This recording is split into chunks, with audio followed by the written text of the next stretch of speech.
सिंदूरवदना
विश्व की सबसे प्राचीन परंपरा है, जिसकी जड़ें बहुत गहराई तक वेदों में समाई हुई है। अब वेदों में कहाँ समाई है? वेदों के दर्शन में और वेदों के अध्यात्म में। तो आध्यात्मिक ज्ञान और दर्शन मीन्स फिलॉसफी वेदों की, वहां पे हिंदुइज्म की जो जड़ें हैं वो पूरी समाई हुई है। अब दूसरा सवाल उठता है कि वेद क्या है? वेद एक ही चीज का जवाब देते हैं कि आप कौन हैं। ये पूरा जो जवाब है, ये पूरा जवाब ही वेदों के अंदर है।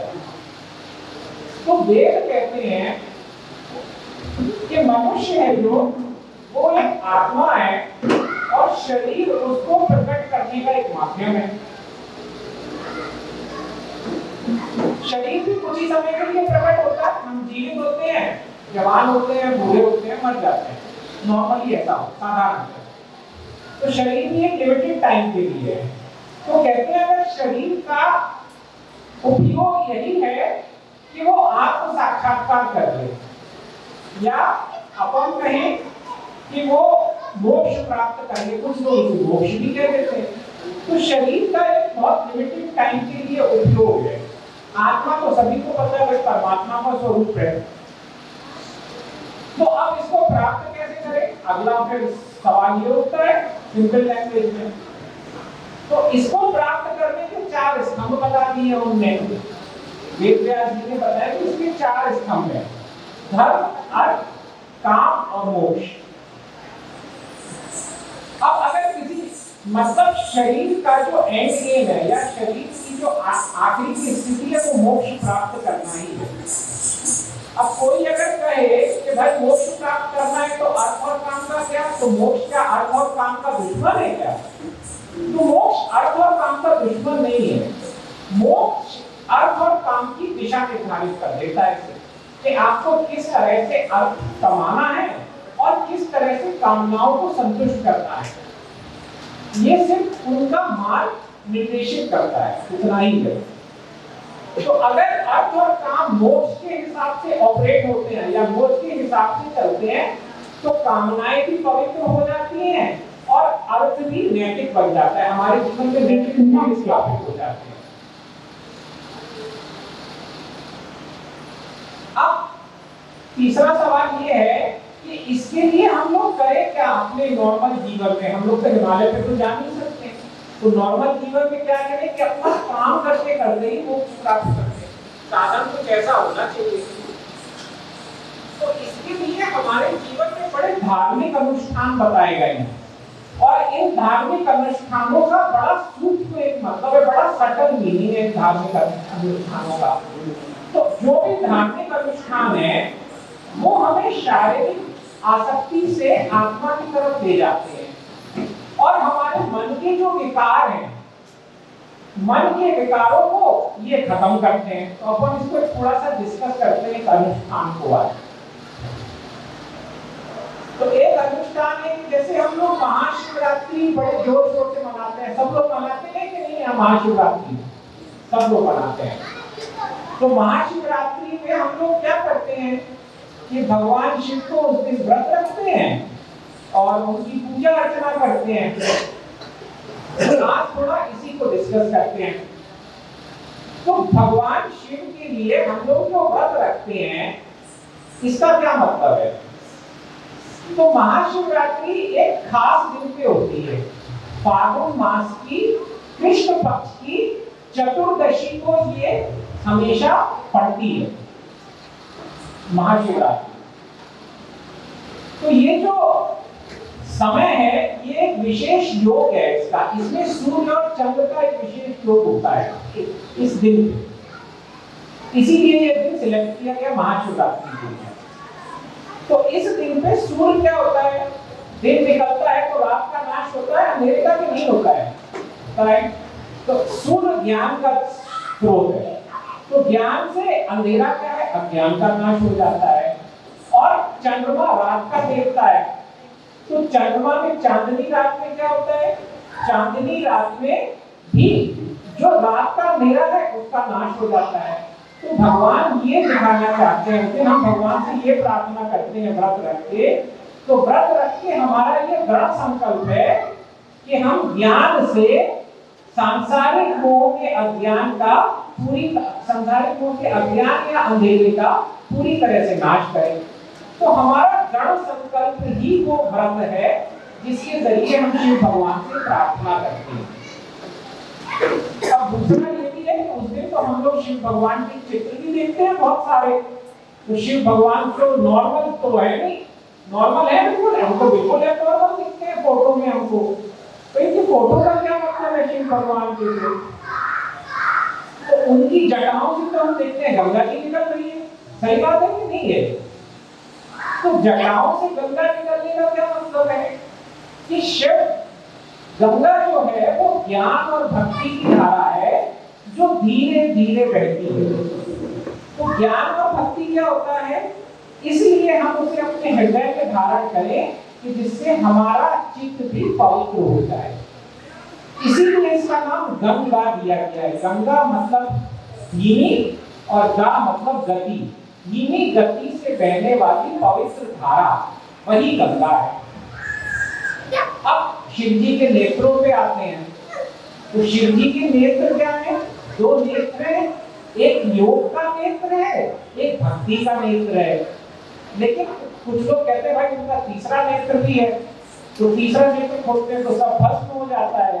तो तीसरा नेत्र जब वो खोलते हैं तो वो ज्ञान का नेत्र है जिससे अज्ञान नामक सांसारिक कामनाएं सारी भस्म हो जाती हैं। तो ये शिव जी के 3 नेत्र हो गए। इसके बाद में अपन आए तो कुछ लोग कहते हैं वो भाई भभूत लगा के रहते हैं, वो तो बड़े खतरनाक है, भभूत लगा के रखते हैं वो लोग। तो भभूत क्या है यहाँ पे? भभूत है राग और द्वेष और देह का जो हमारा शरीर है, देह भाव का जितने भी हमारे देह भाव हैं शरीर के, इन सबको जब शिव भगवान की भक्ति करते हैं तो ज्ञान से ये सब जल जाते हैं। तो इनके जलने के बाद जो भस्म है वही शिव भगवान अपने लगाए हुए हैं। इसके बाद बोलते हैं कि शिव भगवान तो भाई त्रिशूल भी लिए हुए हैं, वो तो बहुत डेंजरस त्रिशूल है। तो त्रिशूल क्या है? हमारे मनुष्य जीवन में 3 तरह की समस्याओं का सामना करना पड़ता है। एक आदि भौतिक शारीरिक समस्याएं, एक आदि दैविक, भूकंप आ गया, बाढ़ आ गई, बारिश हो गई जोर से, इसमें तो हमारा जोर नहीं है, वो भी समस्याएं रहती हैं।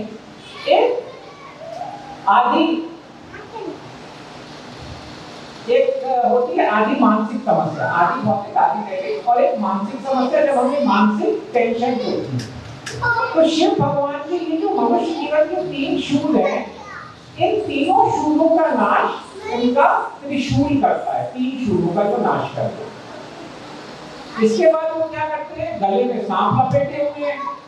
अब गले के सांप क्या है? गले के सांप कुछ भी नहीं है कि जिज्ञासुओं की आशंकाएं, जो हम लोग तरह तरह की शंकाएं व्यक्त करते हैं, यही उनके गले के शूल हैं। और वृषभ उनका वाहन है। अब वृषभ का क्या मतलब है? तो वृषभ का कुछ भी सत्य, तप, दया और दान, ये उसके 4 पैर है वृषभ के, और यही धर्म है। अगर हम ये 4 चीजें फॉलो करें, सत्य, तप, दया और दान, यही धर्म है। तो धर्म की वो सवारी करते हैं। फिर वो रहते कहाँ हैं? सबसे अंतिम सवाल तो ये हुआ, रहते हैं वो कैलाश पर्वत पे। तो मनुष्य चेतना का सबसे उच्च स्तर क्या है? मतलब हम कहें हमारा जीवन बिल्कुल सक्सेसफुल हुआ, उसका क्या पैमाना है? उसका पैमाना है कि आपने आत्म साक्षात्कार किया के लिए, किया तो सक्सेसफुल है, नहीं किया तो आपका जीवन इतना सक्सेसफुल नहीं है। तो जो मनुष्य चेतना का उच्चतम स्थल है, आत्म साक्षात्कार, वही कैलाश पर्वत है, वही कहते हैं वो। तो ये स्थूल भाव का सूक्ष्म मतलब है भगवान शिव का एक इन शॉर्ट। अब भगवान शिव की हम लोग आराधना करते हैं उस दिन जाके सारे लोग। तो शिव की आराधना कैसे करते हैं? उनके शिवलिंग पे हम लोग पूजन करते हैं। तो शिव का जो लिंग का मतलब होता है चिन्ह। तो चिन्ह का हम लोग पूजन कैसे करते हैं? स्थूल चीजों से, सांसारिक चीजों से करते हैं, लेकिन उनका बड़ा गहन आध्यात्मिक मतलब होता है। तो उस दिन हम लोग इनका पूजन करते हैं कि हम लोग जैसे दही लेके चढ़ाते हैं, सब लोग दही नहीं, दही चढ़ाते हैं। तो दही किससे बनता है? दूध से दही बनता है और दही से मक्खन बनता है। तो धर्म से विचार बनते हैं और विचारों से, जब विचारों को हम लोग पारिष्कृत कर देते हैं तो वो ज्ञान बन जाता है। तो हम लोग भगवान से ये प्रार्थना करते हैं कि दही का मतलब हो गया विचार यहाँ पे, तो विचारों को हम लोग शोध करके पूरी तरह से उसको पारिष्कृत करके भगवान ये हमारे ज्ञान में कन्वर्ट हो जाए।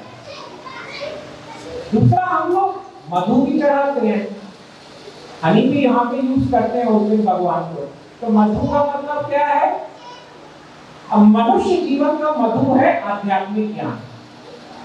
तो हम भगवान से प्रार्थना करते हैं कि ये मधु मतलब आध्यात्मिक ज्ञान हमारे जीवन में माधुर्य लाए, इसलिए हम भगवान को मधु चढ़ाते हैं।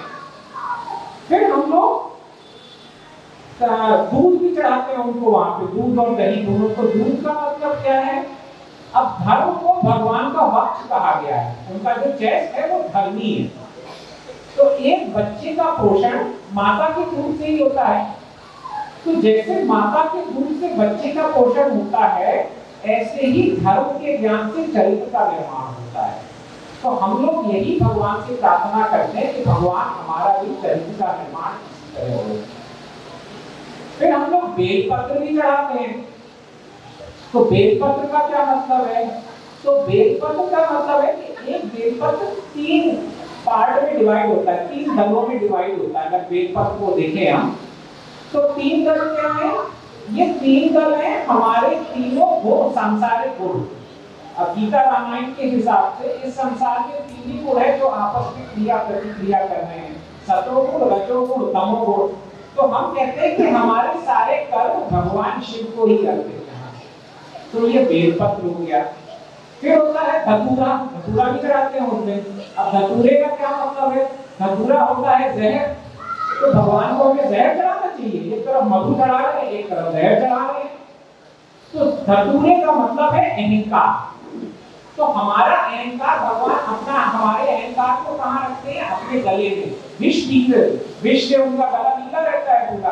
तो ये जो विष है हमारे अहंकार का विष, हम कहते हैं कि भगवान आपकी कृपा से हमारा अहंकार भी खत्म हो, इसलिए हम धतूरा चढ़ाते हैं।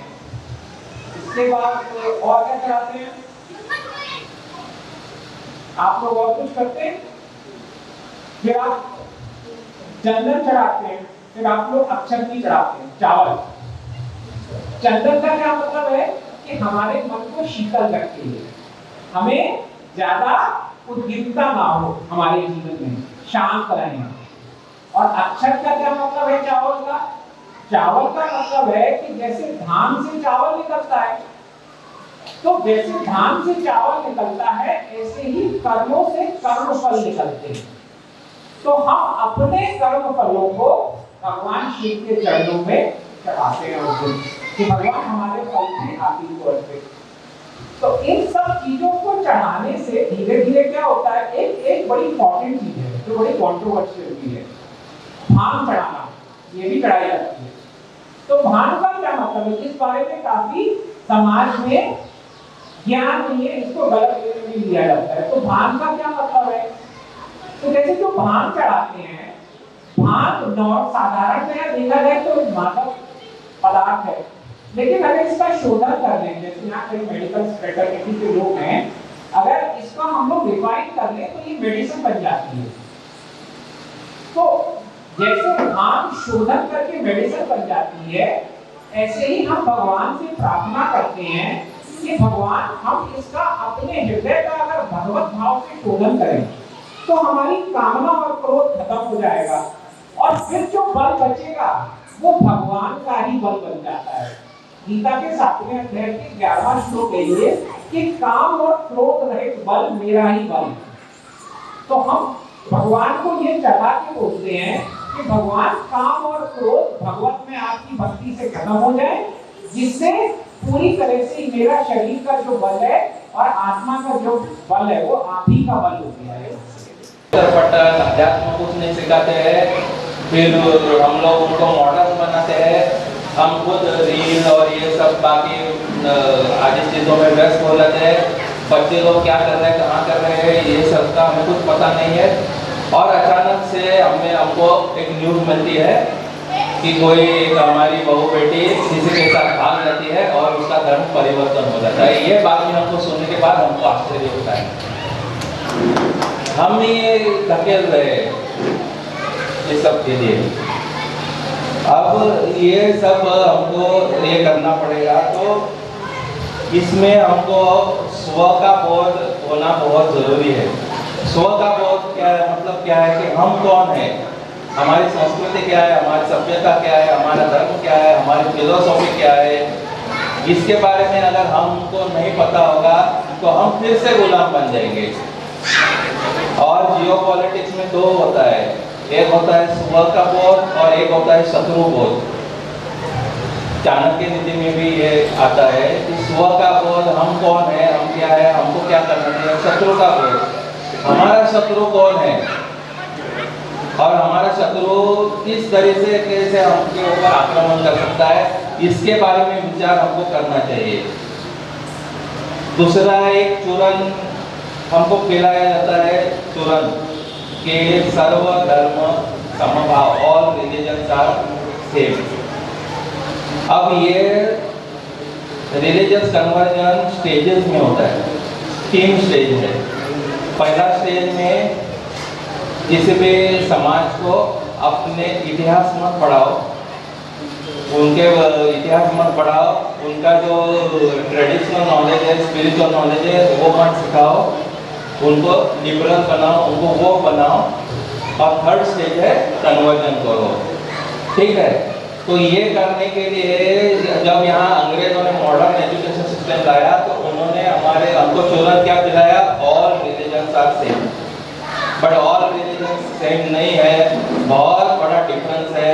अब्राह्मिक वेद जो पश्चिमी फिलोसॉफी है और जो सनातन संस्कृति है, इस फिलोसॉफी में बहुत बड़ा डिफरेंस है। और वो क्या डिफरेंस है वो एक अलग विषय बन जाता है, उसके ऊपर अलग लेक्चर हो सकता है, बट वो बहुत बड़ा विषय है। लेकिन डिफरेंस है, वो एक नहीं है। इसीलिए हम लोग क्या करते हैं, सब एक है, सब एक है, तो क्या होता है यार, ऐसा एक कैजुअल एटीट्यूड हमारा बन जाता है। इसमें स्व का बोध होना बहुत जरूरी है। दूसरा हमको क्या करना चाहिए, पर्यावरण की रक्षा। पर्यावरण की रक्षा मतलब हमारे रिसोर्सेज, नेचुरल रिसोर्सेज, जो हमारी मिट्टी है, जो हमारे जल है, जो हमारा वायु है, इसके कारण यहाँ सब जो, और इसका इम्पोर्टेंस आप सभी लोगों को पता है क्योंकि आप सभी लोग एनआईओ से जुड़े हुए, तो आपको इस बारे में बहुत जानकारी है पर्यावरण के बारे में। तीसरा बहुत इम्पोर्टेंट है कुटुंब। अभी हमारा जो दुश्मन है वो कुटुंब पे ही टारगेट कर रहा है, कुटुंब व्यवस्था पे, क्योंकि कुटुंब में अभी क्या हो रहा है, संवाद नहीं है। तो हम लोगों को क्या करना चाहिए, भोजन एक साथ करना चाहिए, भजन करना चाहिए और भ्रमण करना चाहिए कुटुंब को। कुटुंब को भ्रमण कहाँ करना चाहिए, हेरिटेज साइट पे, स्पिरिचुअल साइट्स पे और ऐतिहासिक जो हमारे ठिकाने हैं। जैसे अभी यहाँ रायगढ़ का किला है शिवाजी महाराज का, या फिर ग्वालियर का किला है, फिर स्पिरिचुअल साइट्स है, अयोध्या है, अपना वाराणसी है, केदारनाथ है, बहुत सारे साइट्स है जहाँ पे ये जैसी जगहों पे हमको साथ में भ्रमण करना चाहिए, साथ में भजन करना चाहिए।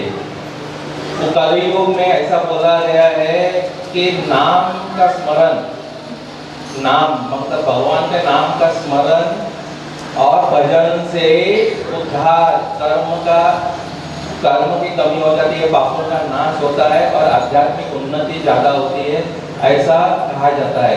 तो घर में बैठ के सभी लोग अगर शाम के समय में, इस समय में जहाँ माता लक्ष्मी का आगमन होता है, ऐसे वक्त पे अगर नाम स्मरण किया जाएगा तो जितनी भी एंजाइटी है, जितना भी कटु की भावना है, जितना भी जो भी मानसिक असंतुलन हमारे ऊपर बना है, वो सब कम होने लगता है और घर में खुशी का माहौल होता है। और ऐसा अगर हर घर खुश हो, हर घर में ऐसी खुशी रहेगी तो समाज अच्छा रहेगा, फिर पूरा राज्य अच्छा रहेगा, फिर देश अच्छा रहेगा। समरसता, हम सब हिंदू एक है, ये हमारी भावना हमें होनी चाहिए। बंगाली है, कोई पंजाबी है, कोई ये वर्ण का, कोई वो वर्ण का, कोई इस जाति का, हिंदी भाषी अलग है, बिहारी अलग है। यहाँ इस देश के सभी लोग, हम हिंदू है, हम सनातनी है और हम सब भाई है, हम सब भाई भाई है और हम भारत माता के सुपुत्र है। ये भावना हमारे अंदर होनी चाहिए। क्या हो रहा है, लोगों को राजनीति इतने निचले स्तर पे है हमारे देश में कि भाषा, प्रांत, जाति, ये सब के आधार पे हमें बांटने का काम किया जा रहा है। वर्ण व्यवस्था को बोला जा रहा है कास्ट, जो कि बिल्कुल गलत है। कास्ट सिस्टम आया अंग्रेजों में और ऑन द रिकॉर्ड बोल जाता है कि अंग्रेजों ने सबसे पहली बार कास्ट सेंसस करवाया बंगाल में। ये इतिहास है। और वो एक अंग्रेजों ने क्या क्या ऐसे षड्यंत्र किए हैं जो बाद में गलत नैरेटिव बना, गलत धारणाएं बनी, गलत परंपरा उन्होंने सेट की, वो एक फिर अलग विषय बन जाता है। पर वर्ण व्यवस्था इज नॉट कास्ट सिस्टम, ये अपने मन में पक्का कर दीजिए। वर्ण व्यवस्था एक अलग कंसेप्ट है।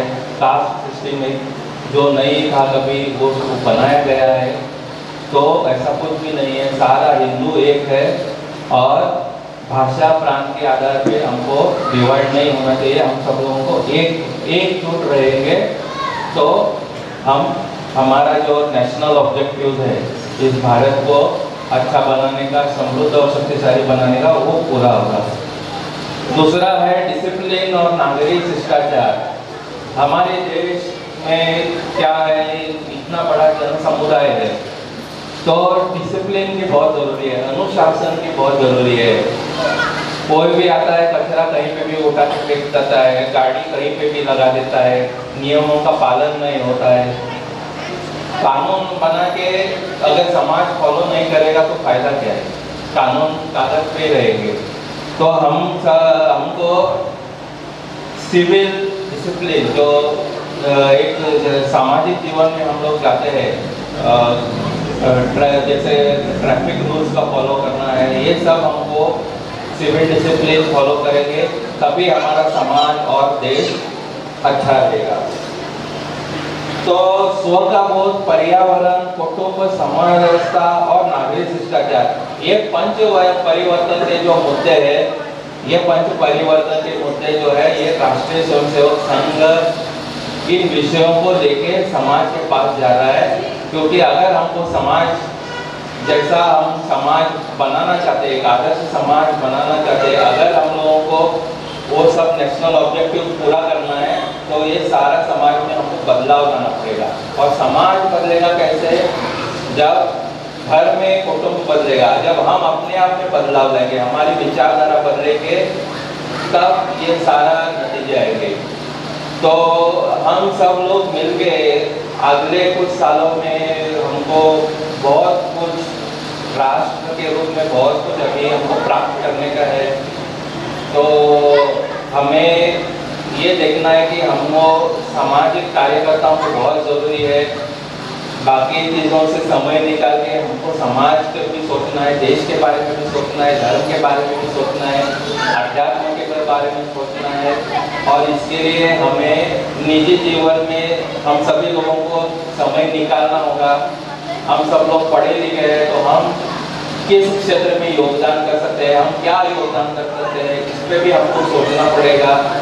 और ऐसा जो भी समाज जागरूक है, जो भी समाज देश के प्रति कटिबद्ध है, उस देश को फिर कोई उस संस्कृति को कभी हरा नहीं सकता और दुश्मन का ये कभी सफल नहीं होगा।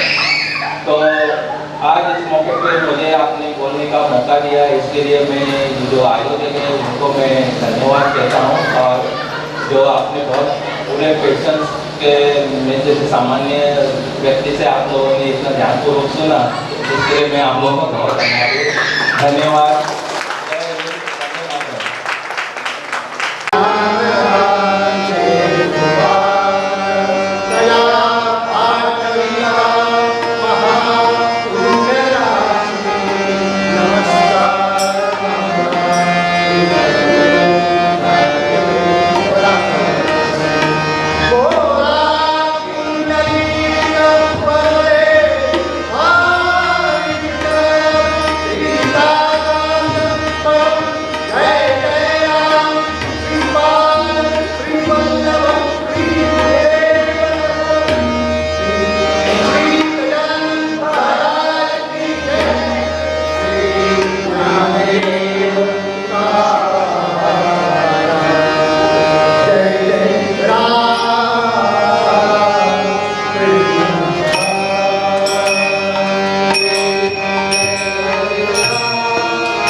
गोविंदा गरुड ध्वजा गुणनिधे दामोदरा माधवा श्रीकृष्णा कमलापते यदुपते सीता. हॅलो नमस्कार, दामोदर शेणे, डोनापावल रावता आणि माझ्या वांगडा असा रामूर्ति मीना NIA कॉलोनी में रहते हैं और यहीं काम करते हैं और ये मंदिर के सेक्रेटरी हैं. बिकॉज आम्ही रावता डोनापावलान. आम्ही आता असा पळोवपाक गेल्यार गणेश मंदिर आसा पळय NIA कॉलनीन, हांगा आसा आमी गणेश मंदिरान आसा. हांव हाल्ली ह्या मंदिराचो आता प्रेसिडेंट जाला आणि एक आमी कार्यक्रम दवरला हांगा. हें आसा हिंदू संमेलन म्हण. आमच्या वांगडा आमची थोडे लोक आसा हांगा. मेन आमी दवरला हें कार्यक्रम मेनली म्हळ्यार देवूळ तर आसात आमचे, आमी देवळान येतात, बट आनीक पळोवपाक गेल्यार देवळान आमचे लोक येत ना. हांगा पळोवपाक गेल्यार ओन्ली मंगळारा पावता लोक. आमची कितें संस्कृती आसा, सभ्यता आसा, तें मातशें लोकांक कळपाक जाय. आमच्या भुरग्यांक तो कोण म्हण कळना तशें जाला. ताका लागून हें एक आमी हिंदू संमेलन दवरलां. हे हिंदू संमेलन आमी थोडेशे कार्यक्रम दवरला. तातूंत एक कार्यक्रम म्हळ्यार फुगडी दवरल्या. फुगडीची फूल ग्रूप येवन रावल्या तुमच्या सायडीक, हे सायडी हांगा फुगडी दवरल्या. आनी आतां चल्ला भितर भजन चल्ला. दोग जाणांन इवन बौद्धीक दिल्या की हिंदुइजम आमचें कितें आशिल्लें, आमचें हिंदू शास्त्र कितें आशिल्लें, वेद कितें आशिल्ले, त्या बद्दल आमकां मातशें आयज म्हायती मेळ्ळ्या. कित्याक मेन पळोवपाक गेल्यार आमची मनशाक आमची सभ्यता मोस्टली विसरत गेल्या. आमी चड पश्चिमे कडेन पावल्या. आमकां आमच्या लोकांनी परत पुर्वे कडेन येवपाक म्हूण हे कार्यक्रम दवरला आमी. हे कार्यक्रम आयज आमी दवरला. फुगडी दवरल्या. फुगडी उपरांत एक 2 बौद्धीक दवरलेले. तातूंत एक आशिल्ले एक दिपक श्रीवास्तव म्हण आसा, तेंच्यांनी व्हडलो एक बरोसो 15 मिनटाचो एक आमकां बौद्धीक दिला. ते बौद्धीक आशिल्ले आमची कशी सभ्यता आशिल्ली, आमची कितें कितें आमी सपोज कितें एक शिवरात्री जाली, ते शिवरात्रीन आमी कितें कितें कित्याक अर्पण करतात, ईच एंड एवरी आयटम आमकां एक्सप्लेन करून सांगला. तेजे उपरांत आनी दुसरो आशिल्ले आमचे राहुल चौगुलेजीनी, तेंच्यांनी आमकां आमचे 5 कितें तत्व चल्ला आयज काल. आमकां आमचे स्वचे बोध खबर ना, आमकां मनशाचे एनवायरमेंटल कांय खबर ना. कशें आमी भारत बरे भाशेन दवरपाय आनी हिंदू मनशान कशें एकत्र जावपाय, ताका लागून हे कार्यक्रम दवरला आमी. लास्ट आतां चल्ला भजना उपरांत चलतले हनुमान चालिसा आनी लास्ट आसतलो अथर्व शीर्ष. त्या उपरांत आमी आरती करून मागीर काबार करतले प्रोग्राम.